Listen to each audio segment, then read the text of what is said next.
is May Alomari, Dr. May Alomari. I'm a pharmacist. Pharm.D is super fucking hot here. Pardon my French. I didn't get to talk on my recovery call, so because he was a white man who is a jerk, basically a drug addict, 20-year-old drug addict. All he cares about is me, me, me, me. So he doesn't like women talking. So anyway, I'm going to do my YouTube blog because YouTube video blog, so I can say what I need to say. Anyway, so I struggle with depression, diabetes, asthma, obstructive sleep apnea, and I got over my arthritis because I started walking and I started taking glucosamine and I take Tylenol and what else? Calcium. I started taking calcium 3 times a day. Postmenopausal women over the age of 50 need to take 1,500 milligrams of calcium with vitamin D every damn day. And so I started taking that calcium, though it has the side effect of making me not hungry, making me super tired. And so I slept almost, I don't know, I slept a lot. Sounds like I slept like 20 hours. But anyway, I slept until 2 p.m. today, which is because I prayed to God that I get some of this healing from the racism that I've experienced my whole life as a Muslim off my chest. And so God met me in my dream, and I'm grateful for that. So two of the struggles that I've struggled my whole life with is homosexuals coming at me and hitting on me. And I'm a heterosexual. I'm not into females that way. And number two, the whole ISIS, every time they see a Muslim, they think, we're all part of these ISIS terrorist plans. And those are the two things that I've dealt with in America for the past 50 years. And talking about it today, today is probably the first day really that I'm coming out of that nastiness that I've endured my whole fucking life in the workplace. And today is the first day that I get to talk about it. So what prompted me is I've been watching Oprah Winfrey recently on YouTube on my TV, and she stands strongly against slavery, African American slavery, and I stand against racism against Muslims and in the workplace. And I've had to deal with it my whole fucking life. And today is day one of me, not having to deal with that shit anymore. So I'm not really sure what the solution is, just to talk about it first. And so those are my dreams. I'm going to write about them because, the spirit of God. Oprah, I didn't realize when I was listening to Oprah, I've watched like 4 or 5 hours of Oprah Winfrey. And I got a lot out of it. And basically, she says, stand in your truth, and God will meet you there, and hear the whispers of God. And she's a believer. I didn't realize that she was such a strong believer. So it makes me listen more when somebody is a believer, because I'm a believer too. And it's not okay now to keep talking about addictions when your true, really nastiness is racism against Muslims, and trying to push that homosexual pornography in my life every fucking day. So I desire to be married, and I've struggled with people in my life trying to, blame me for their pornography issues, and I've struggled with most of them, but not very successfully. I had to quit my job to stand up, and then I had to get into recovery to know how to deal with them. And then I became a Christian, and so those are my steps. Step 1, become a Christian. Step 2, deny Muslims, and step 3 is get the hell away from your family while you're speaking out, because these Christians just pray for my family to come and hurt me, and they do it like idiots, and so I had to move away from them. So that's my story. I'm sticking to it. So I wrote a video. I wrote a blog today about, the conditions here.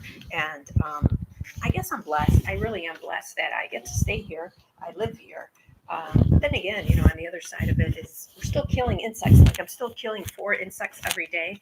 If you multiply that by 30 days a month, That's 120 insects that I have to kill by myself every single fucking day, living in this stupid fucking building who has a lot of insects.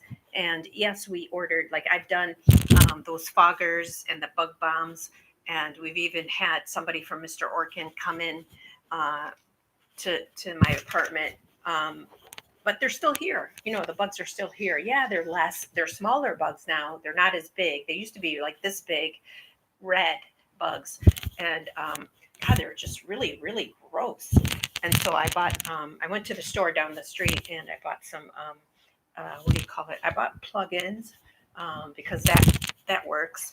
I also bought the glue stuff where they just, crawl over the glue and then they get stuck. So that works. But you always have to replace it. And mopping the floor, I mop the floors now twice a week instead of once a week. So the bugs from 4 every day, that's 120 bugs a month that I have to kill by myself. Um, that's a lot of bugs. And primarily they come in the kitchen and in the bathroom. And so I found two, one in the sink and one in the shower. And I was able to kill both of them.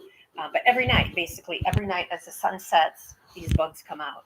And so every night at 6 p.m., I have to be in the watch out, like from 6 to 8 p.m. That's my ritual. I have to watch for the bugs coming out in the kitchen so that I can kill them, so they don't crawl up in my bed and all over my face. And they can't crawl in my face, thank God, because I wear a CPAP machine, so that protects my face. Thank God. So I was watching an LA story on television, and these Mexicans were living in apartments that were complaining about the same thing, except they have bugs in their face and in their bed.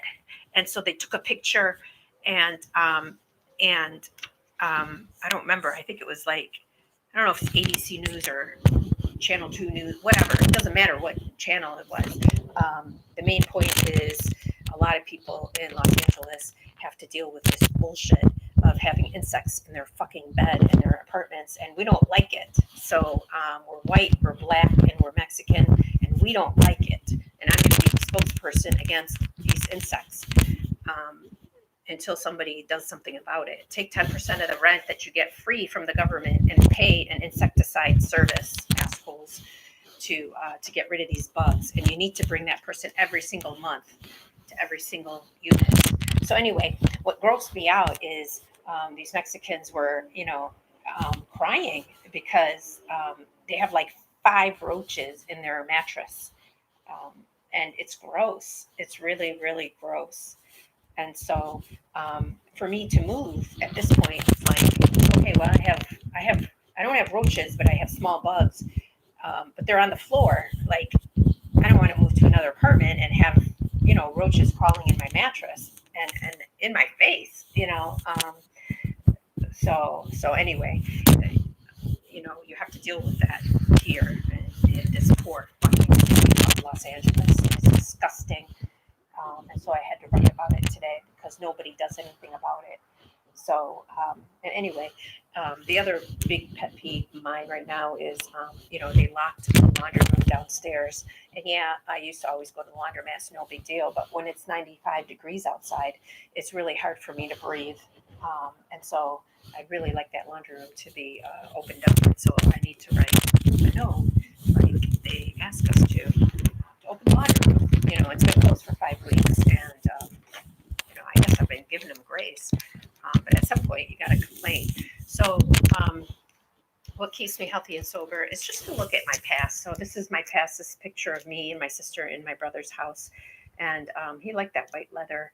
And this is me not knowing that I was going to be here at 55 years old. And yes, I made a lot of mistakes. One of the mistakes is saying no to marriage, and working my ass off like a workaholic. And so I ended up homeless. And, it's not exactly my fault. It's just all these systems had to break down for me to end up homeless. And, this is America. We have systems that don't work. And one of those systems are the government. And so who picks up people when the government doesn't work? Not the clergy. support groups and recovery groups pick up these people like myself. And so, anyway, I stay sober, and I'm grateful that I don't drink alcohol. Um, but at the same time, what do you call it? I sleep. I sleep a lot, and I take Benadryl, and I just doze off into this like numbing. Like I'm gonna numb for 48 hours of this fucking pain that they keep sending us, and and so I did. I feel fantastic today because I woke up at 2 p.m. well rested and able to speak my truth, and that was because I think my brother had to take a lot of this shit from his wife, and because he married an immigrant, he married a Lebanese immigrant that was dumb as fuck, and she had no degree. So, um, you know, my brother used to be called Moose, and so this is on my calendar. This is my calendar that I bought from the Sierra Club, and I get this calendar every year, and I use it, and so this week's picture is this, the moose. So I prayed moose out of my life. And so I need to deal with these issues that are coming at me as a Muslim white person. And it's not okay to deny them anymore. Now, Moose has his own, Mustafa, his name is real Mustafa. Every one of us, all five of us, are in the same boat as regards to that. But really, we're not in the same boat because they have marriage to protect them from that, racist attacks that keep coming at us day and night. And little people like me have had to deal with this bullshit every fucking day of our lives. And 365 times, um, you know, let's see, how many fucking days do we have to deal with this fucking racism against ourselves as a single person? I have this new pink calculator. Thank you, Dollar Store, for selling this. Let's see how much days it is. So I had to deal with it for 30 years, and I was not protected by anybody. So 30 years times 12 months per year. There's 365 days a year, right? Okay, so 365 times 30 years is equals. I had to deal 10,000, almost 11,000 days, which is, I mean, if you want to multiply it by 24, which is hours, times 24 hours per day, that's a lot of time. So that's, wow, that's 262,000 hours that I had to deal with white racism in America. And I mean racism against my white skin, that's Muslim Arab from Iraq. 260,000 hours of hatred towards myself. And so how did I deal with it? I don't know, many ways, I guess. How am I dealing with it today? Writing about it and video and talking about it. I'm talking about it because 260,000 hours of hatred, and nobody talks about it in our family. Like it's the big white elephant in the fucking room, and nobody wants to talk about it. Like, really? You're going to really say America is not fucking racist against us white Muslims? Well, I'm going to say it. I'm going to raise my hand just like Bob did, with his drug stuff. I'm going to raise my hand. I want to talk. And this is me talking. Finally, 260,000 hours of hatred towards us Muslims. And I'm tired of it. And so anyway, I was inspired by watching Oprah Winfrey. And so anyway, she inspired me to talk about my truth, which is hatred in the workplace. And I've experienced that kind of hatred my whole life, my whole entire career. And they hide it. They hide it under addiction, or they hide it under sexism, or they hide it under what else? Have they attacked me on? They hide it basically. Under attrition.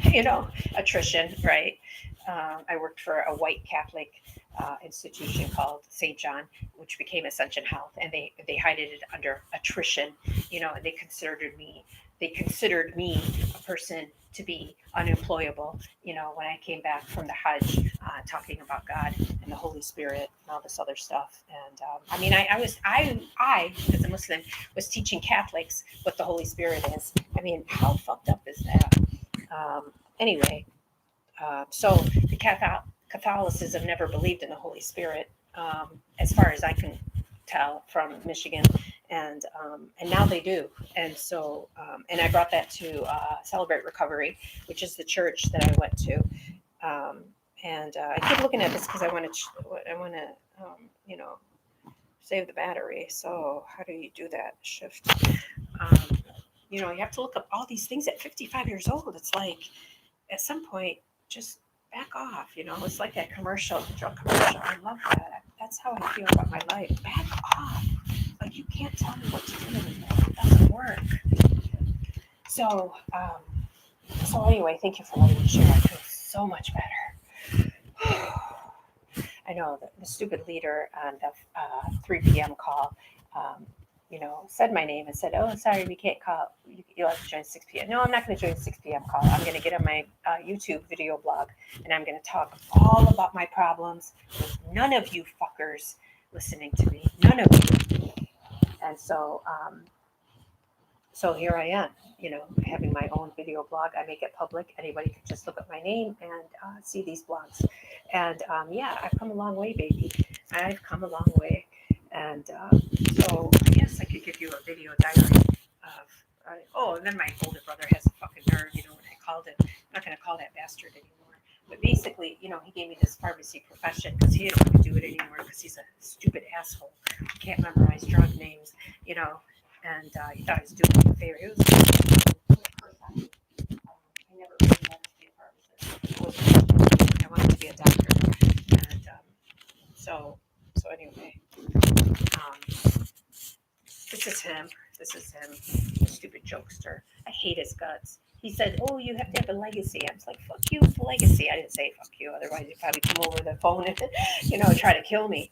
But basically, he's my bully. He's the bully that I've had to live with my whole life. You know, this is the bully, and he's the bully, and I don't have to live with him anymore. Thank God. So, what else? Oh, here's my mom and my dad. You know, my dad hated his guts. So there's my dad, and there's my mom, and they wanted me married. And they really wanted me to be a pharmacist, not me to be a doctor. And so, you know, I disobeyed my parents, and you know, it was a fight of 30 years basically. So there's another picture of my mom and my dad. Yes, my mom and dad were Muslim, obviously. So my mom didn't cover her hair until she was 50. So there's my mom and my dad, and there's me and my sister here. So that's me. There's Joanne. Joanne, this is her first husband. She moved out to California, and she was kind of my mentor, I guess you could say it, unofficial mentor. We didn't really call it mentor at that time. But this is the radiologist physician friend that she met in CJ Barrymore's when we were out partying. She married him, and she didn't have any kids. She was married for 5 years, and he cheated on her at the hospital, and they divorced. And so, uh, you know, I never became a bride until, and this is another picture of us right here. It's a sweet picture, really. And it's funny, the minute I moved from Michigan, she was thinking about actually, her and her husband were thinking about her now husband. It's not Tom, but Mark is her husband. And we're thinking about moving to the Midwest. And I prayed that they stay in California. So I don't know if that was a right thing to do or not. But basically, after they decided to stay in California, they basically cut ties with me. Probably because I was going through this change of denying Muslim behavior in my life, and they didn't want to deal with that because you know, they were linked to my sister-in-law who are Muslim. How they got linked, I have no fucking idea, but I can guess. Anyway, it doesn't matter right now. She basically cut me off, and so we're no longer friends. We don't even keep in touch.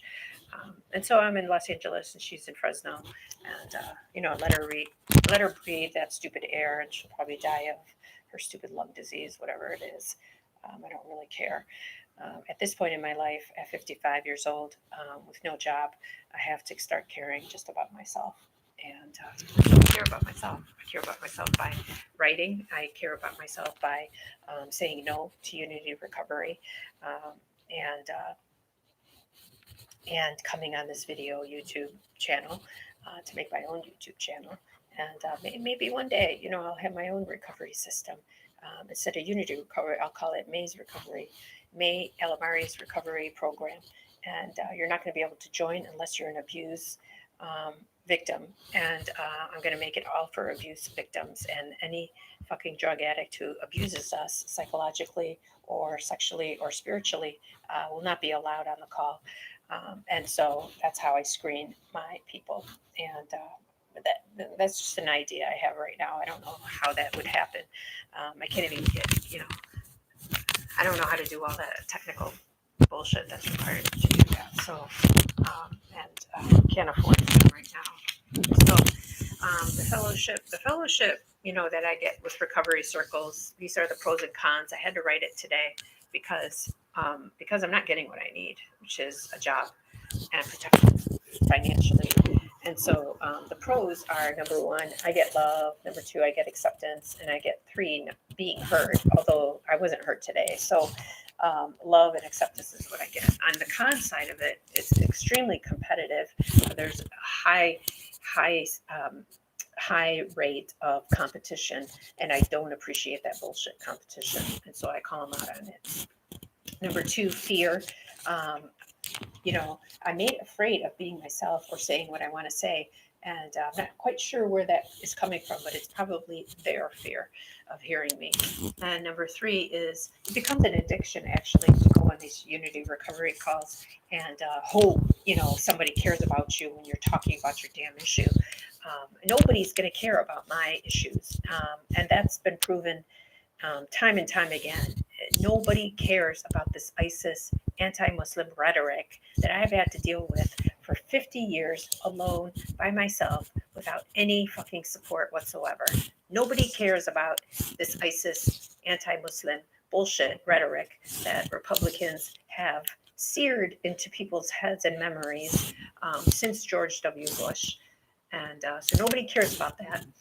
Um, so those are the cons that I can't be addicted to a recovery system that does not support fighting racism, and so I have to walk away and get my own forum, which is this is my platform. So institution to me is work or church. So I need work. I need work again to be able to be validated and to join the workforce. I need work. And I will find a work that supports my being in receiving an income, whatever that is. Organization is a private corporation to me. And support network, I put recovery, but support network is really what allows me to speak and be heard, which is it's not recovery for me anymore today after what that jerk did to me.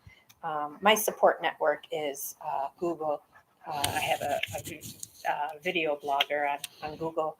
And so Google is really my support system. And it sounds, I don't know, to most people, it sounds ridiculous. And if somebody asks me, how do you stay while mentally healthy, I'll say Google. And that's my story and I'm sticking to it. It's not Facebook. It's not anything else. It's not recovery. It's not Unity Recovery. It's not AA. It's not Celebrate Recovery. It's not church. It's not pastor this or pastor that or Mormon this and Mormon that and Muslim this and ISIS that. And it's not any of that shit. It's Google. Google is a forum and a platform that has allowed me to speak my mind and get things done.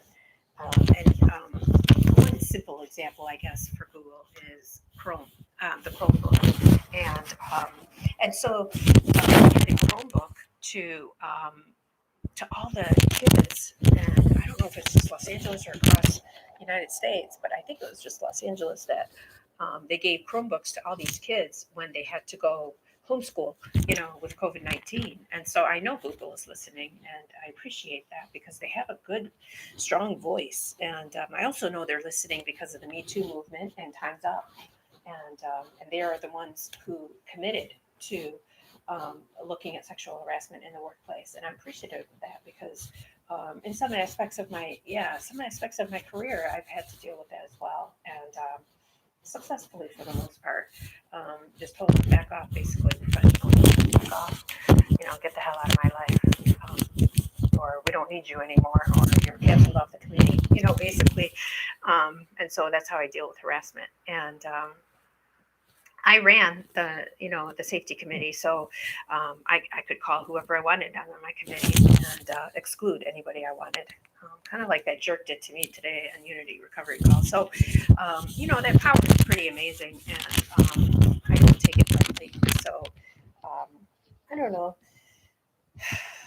Long story short, I do run things well. I miss being a leader. I really do. I miss being a leader.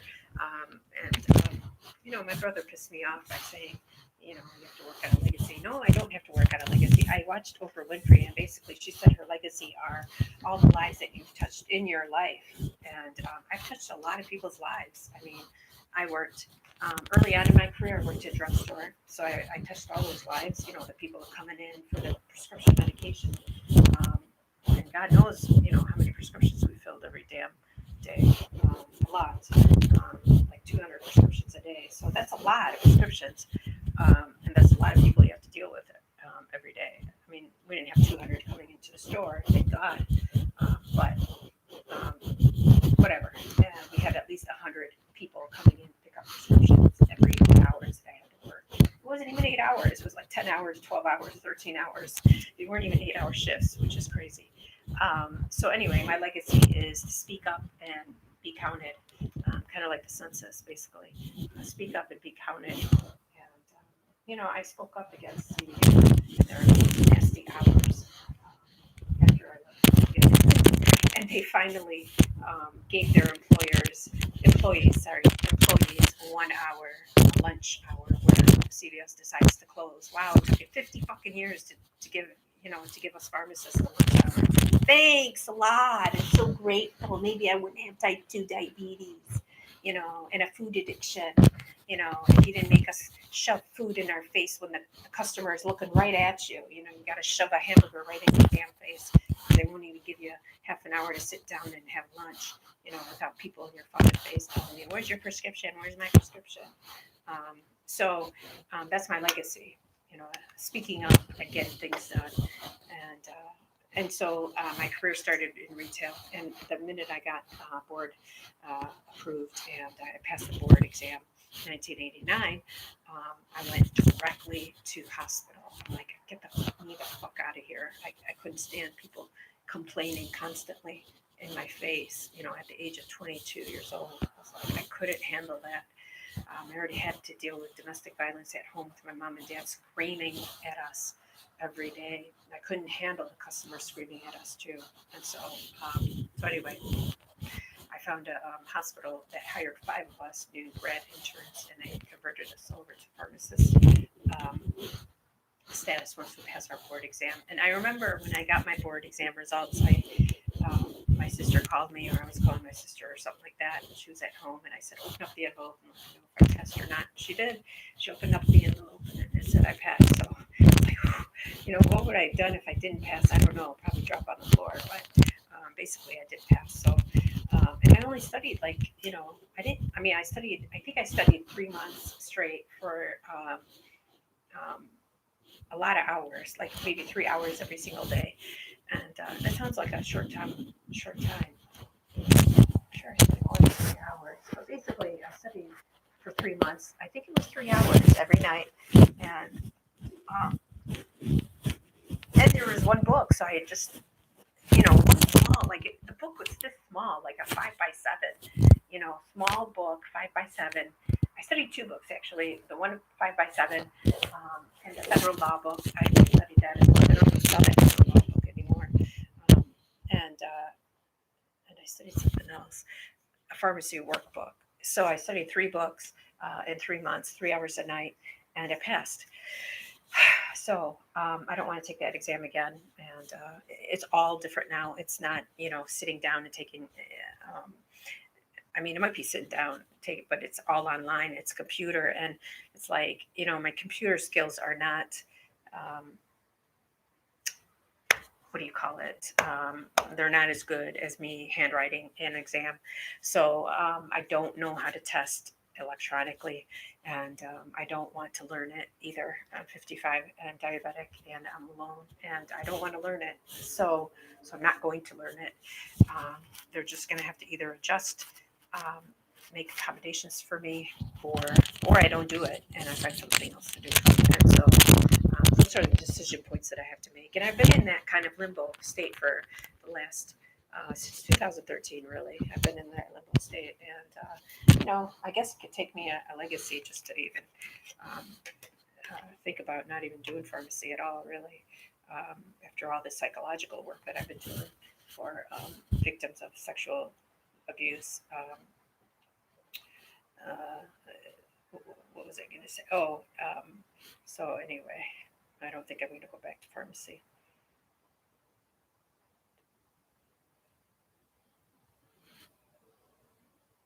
So, because of that decision, that means that I have to downsize my life, and it meant that I had to go to Dave Ramsey and get rid of all my debt, which I did. And because living as a pharmacist, you make great money, but if you're not living as a pharmacist, you're going to end up poor in poverty, and that's where I ended up. So anyway, I'm learning how to budget. I've honed in the skills to downsize my life and to live in an apartment instead of a house. I'm not going to probably not going to buy a house, unless I get married, because I can't handle the pressure of paying bills, and working at the same time. I just can't handle that pressure. It's too much to manage on my own. And so I know that as a diabetic. And the other biggest thing really with diabetes is that, it's going to fucking slow you down. It's like pancreatic cancer, basically. And I looked it up on Google, so I know that I'm right. It eliminates 15 years from your lifespan. And so if I were not diabetic and still a pharmacist married, I could live until I was probably 95 years old.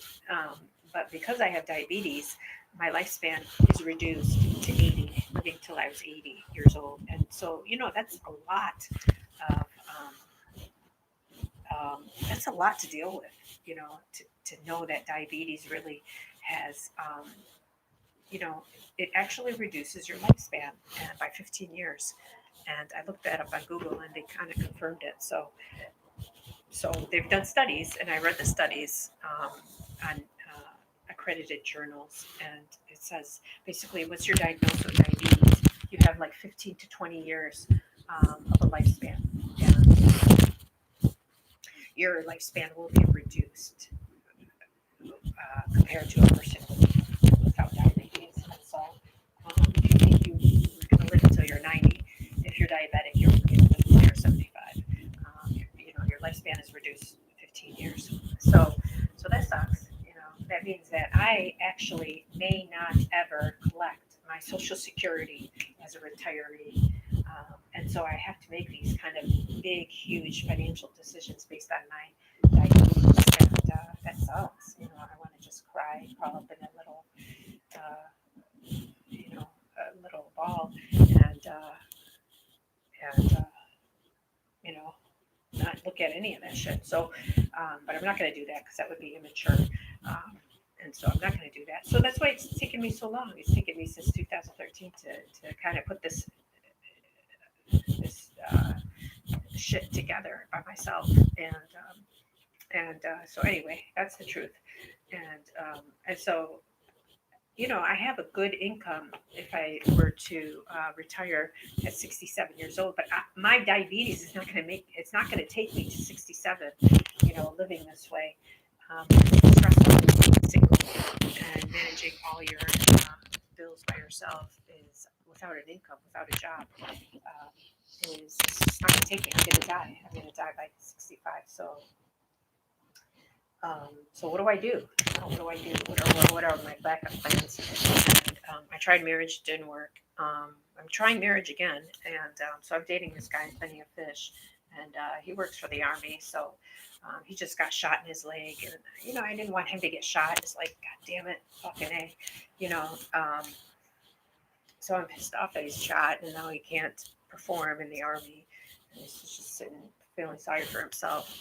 Um, but basically, he's on pain meds right now, and he's healing. So, and he's having a nurse check on him every day. And he's a surgeon, I guess. He's a doctor for the army. So, it's kind of promising, but he's kind of bossy, super bossy. And so we'll see how that works out. What else? Um, that's it, I guess. Oh, jobs. I gave up on jobs. Jobs just full. Nobody in an employer will accommodate my need to have diabetes, and so I had to say no. That took me 13 years to kind of just accept it. America is anti-diabetic, and their entire America is built on anti-diabetes rhetoric, just like Islamophobia. And it might sound like an excuse, but it really is not an excuse. It's truth. People really do die here of cardiovascular disease. And in fact, my neighbor is an ex-Marine. His dad died when he was 62 years old. I have somebody calling me, so.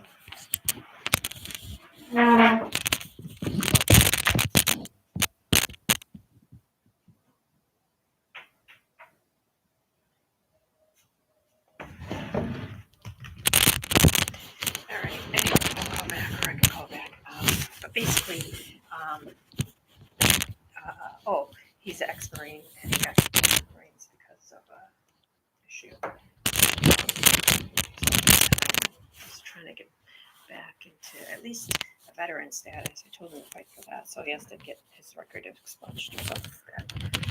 Anyway, all this government bullshit is just like, I call it bullshit because it is bullshit. Like, you just take care of it. Like, I don't want to hear about the details about that shit. Like, I didn't tell you all the fucking details about me, having to memorize 5,000 fucking drug names and ending up homeless at 55. So don't give me your bullshit because I don't want your bullshit. You don't want mine, I don't want yours. That's how I have to be now.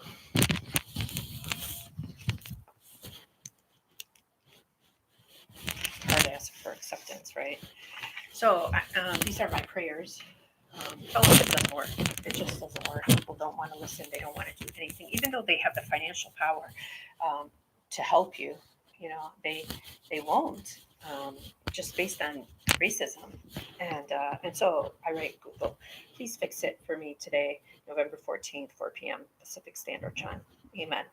And include a harm reduction model, harm in the workplace that I'm going to work at. So work is very rigid today in America, in the United States. They're like Alcoholics Anonymous. The employer will suffer the employers will suffer if they do not adapt to us who need a job, because we are creative people and we change the workplace for the better. And if you can't, you can't fix your freaking rules to adjust to our needs, to be flexible, to have 6-hour shifts instead of 8, 10 and 12-hour shifts. And then you lose, you lose me. You lose somebody who's creative and get things done. And you end up losing a lot of money in the long run. So that's on you. In Jesus, amen. I'll pray $30 a month to help me get a job, part-time. So these are my requirements for a job. It needs to be part-time. It needs to be 30 hours a week, days only, no weekends. So I'll pay for it too.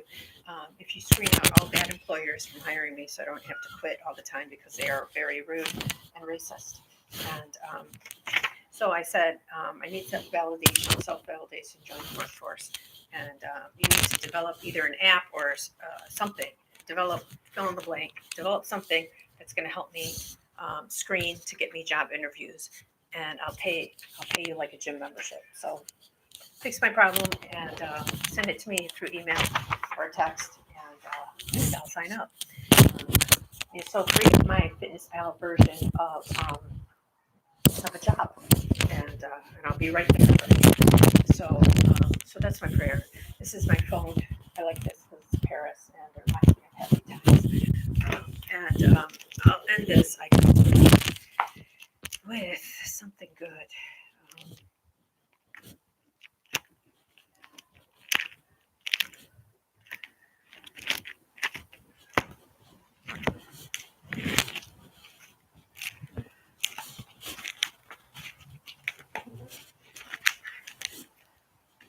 This is me and my sister, and so this is my happy times.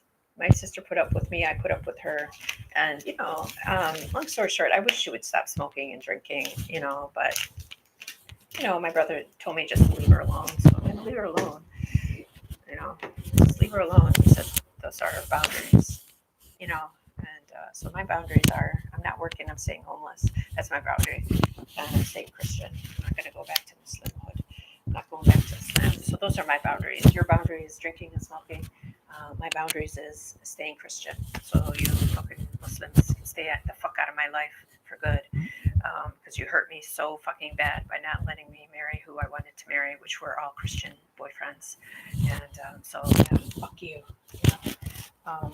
So I don't love my sister anymore for taking my brother's side and never aligning with my need to be married to a man, and a man that I need to tell what to do, not the other way around. So I'm the boss in my relationship, and I won't have a man tell me what to do.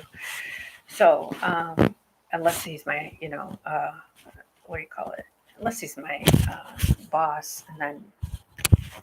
But really, no, I'm not. I'm going to live a life at 55 to 80 years old. I'm going to live a life where I don't have to be bossed around by a man anymore. So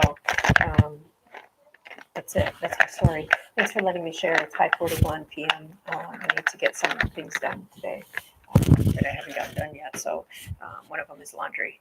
So I'm going to wheel my wheel my clothes to the laundromat and just do it by myself. It makes me happy to do my laundry. It really does. I love clean smelling clothes. And so we have issues here, yeah, like everybody else, I guess. And how I deal with them is I write them out and I video blog, and I quit Celebrate Recovery because it's it's just not a safe forum for us abuse victims. You need to really just walk away. If you've dealt with abuse, you need to walk away from those kind of recovery programs. They will just use you, abuse you, and throw you out on the street. That's what they did to me. And so I found a church that's a lot more loving, and it's called the Ark Church. And they are affiliated with Calvary, although they're not called Calvary. So thank God for that. But basically, they believe in the safe systems that I believe in. And so I was grateful to have found it. I went to the addiction group on Friday night, and that's the addiction group I'm going to start going to. Thank you so much for letting me share. With that, I'll pass. Have a good night. Bye.